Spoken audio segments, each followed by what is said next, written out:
See. All right, awesome. All right. Okay, everybody, welcome to Office Hours. So today we're going to be talking about meeting that potential client for the first time. And probably like you, now that we are out and about in the world, or at least some of us are, uh, we're having to, or at least me, maybe I should just speak for myself, having to relearn how to have conversations with, like, real conversations, like people are in front of you conversations, not on the Zoom screen. So I thought we would talk about meeting your potential client for the first time. So what goes through your head when you get that opportunity? Either you've reached out through your networking channels or somebody's contacted you. Just kind of make a note to yourself what really goes through your head. And you can put it in the chat if you want to. All right, so maybe some folks are not quite yet meeting in person. Anybody have that like moment of panic, maybe? Oh my gosh, what are we going to talk about?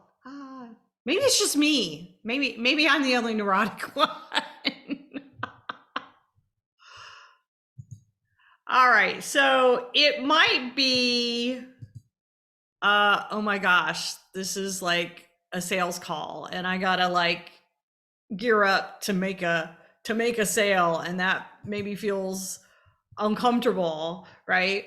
So Tasha says, I make a goal to build rapport in the first 5 minutes. Well, it's funny you should say that, because that's what I want you to think about, right? So your prime directive, is that Star Trek? I think that's Star Trek, isn't it? I think so, right? Is to make a connection with the person that you are trying to meet. And Sherilyn says, I try to bring some energy.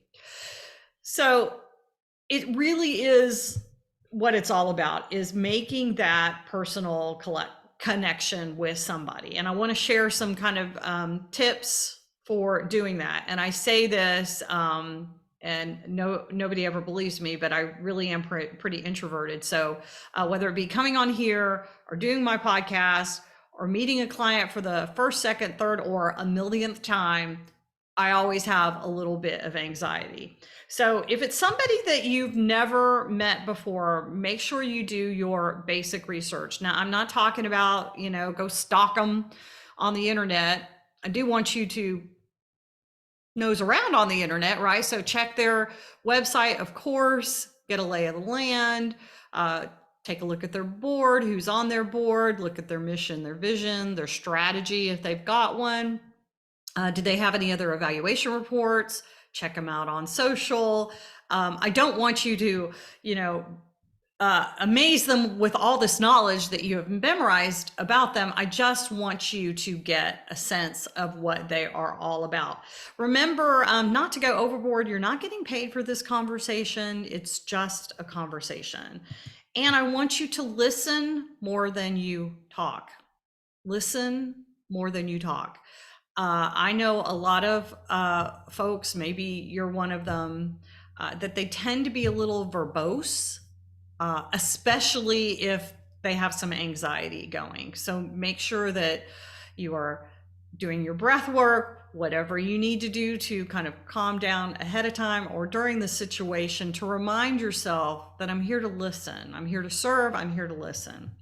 All right, so you got to have a conversation though. So what do you talk about? All right.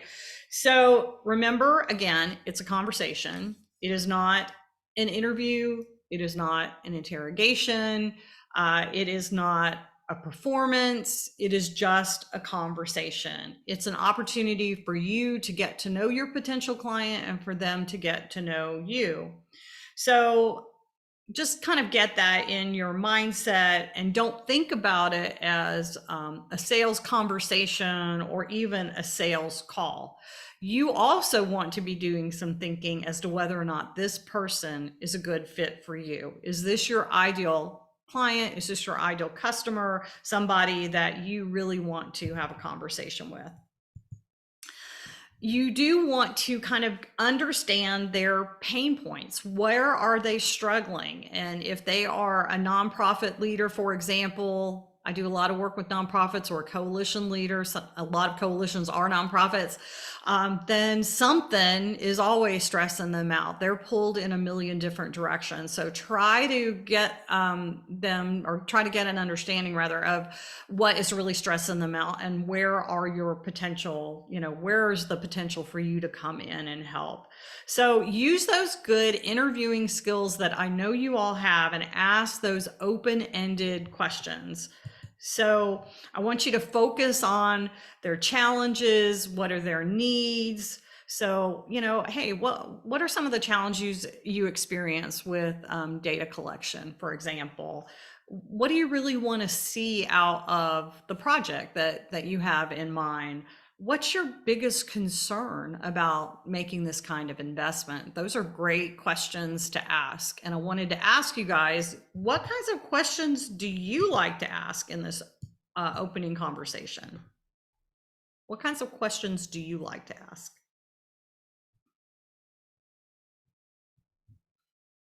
You can either come off mute if you're comfortable doing that, or you can put it in the chat.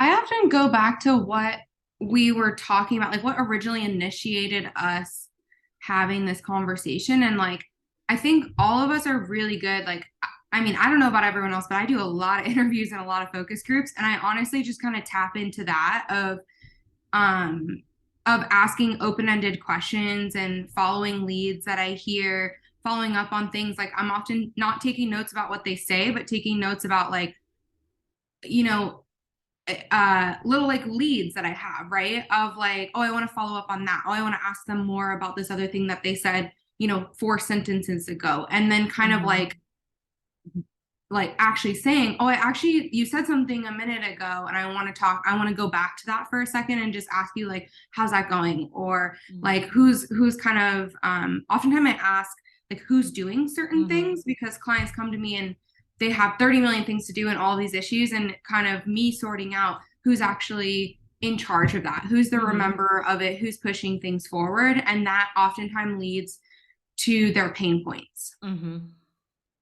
Yep. Yep. Very good. Thank you. Anybody else?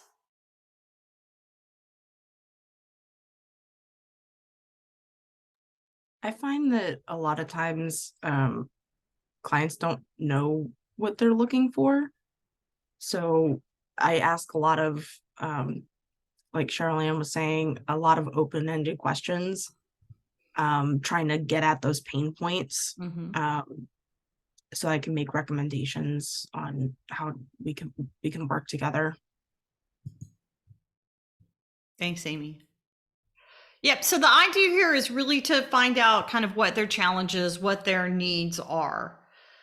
And you can generate like a whole host of questions. And when I hit record, maybe we can kind of come back to some of the questions and brainstorm some more. So, love at first sight. Do you believe in it? Maybe. Maybe. But sometimes that initial attraction doesn't always pan out, right? So you want to suss out, like I said earlier, whether or not they're really a good fit for you, or are they just like super attractive, and that makes you want to work with them. I don't know about you, but I want to take all the puppies and kittens home, and we can't take all the puppies and kittens home. We need to take the puppies and kittens that most fit with kind of the people that we know we want to serve. We can't serve everybody. There's plenty of work to go around. So we need to think about that. So in order to do that, you need to understand their past history. And I usually try to understand whether or not they've worked with consultants before, or if it's an evaluation project, definitely if they've worked with an evaluation consultant before, and how that went. Did that go well? Did that not go so well? That's really, really important. They may have a bad taste in their mouth. There are a lot of great evaluators. There are also a lot of consultants who are not doing such a great job and give the rest of us, a bad name. So people, like I said, they've got a bad taste in their mouth. They're coming in this a little gun shy. I also want to be kind of wary of the kind of potential client who may never be happy. They have a long history of being unhappy with consultants. And in that case, I don't think anybody might be able to make them happy. So I want to understand that past history. And this goes back to gauging their internal capacity to something. I think Cheryl Lynn was saying, like, who's doing what, right? So I want to know kind of what their internal capacity is to participate in this work. And I also want to know how stable is the organization? Is the person going to hire me, who's interested in hiring me, are they going to leave 2 seconds after I get there? Because I have had that happen before, and that is not pleasant. If they've gone through a lot of CEOs, if there's a lot of board turmoil, if their funders are not happy with them. Now, of course, you can't ask like a series of yes, no question. You're going to have to ask some open-ended questions. You're going to have to be very tactful and not be too intrusive. But it really is important for the long-term success of the conversation to know whether or not they have internal capacity to participate in the work. And I'm assuming that you all have a participatory practice. If you don't, you're probably, I don't know why you would be here, because that's kind of my value system. Anyway, just things to think about. All right. So speaking of value system, or what, that is something you want to share in this initial meeting. Again, it's not a sales call, but you do want to say, hey, this is kind of how I like to work with people, because you're wanting to know if this is a fit. So you want to share your values and your approach, and you want to make it really clear how that is different maybe from other folks. And then I would say, be likable. I used to tell my kids all the time when they would come, well, I don't have any friends, or, they have a fight with a friend or whatever. Like, if you want a friend, be a friend, right? So it goes back to that initial connection, trying to find something that you have in common. It should come, hopefully, fairly naturally. I hope so. Anyway, if not, we can practice that too. All right. So will there be a second date? Well, at the end of the conversation, in order to make sure that you have a second date, or you enter into kind of a deeper conversation about working together, you really want to make sure that they feel heard, that, wow, it sounds like the challenges that you had are kind of X, Y, and Z, and you want to validate their concerns. This is all really normal. The point is, make them feel really heard, and make them help them, rather not make them, but help them understand how you might be able to help. And the goal really of this whole conversation is to build that know, like, and trust factor, so they really feel very comfortable with you, and it makes that second date more likely. So I always do, this isn't my nod to Matt, he always does his 5.5 tips. So make a connection, listen more, talk less, listen for their challenges. What are their pain points? Gauge their capacity to do the work and get some kind of understanding of their history. Let them know you've listened to them and they've been heard. And yeah, don't forget to be likable. All right, so now it's your turn. We're going to do a check-in on your goals, accomplishments you're proud of, and a place where you are stuck. Big news in case you haven't heard, my book with Susan is coming, ladies. It's coming. I got my pamphlet. My copies are on the way. Whew, I feel like I birthed another baby. All right, I'm going to stop recording, and then we're going to have a conversation. If I can figure out how to stop record.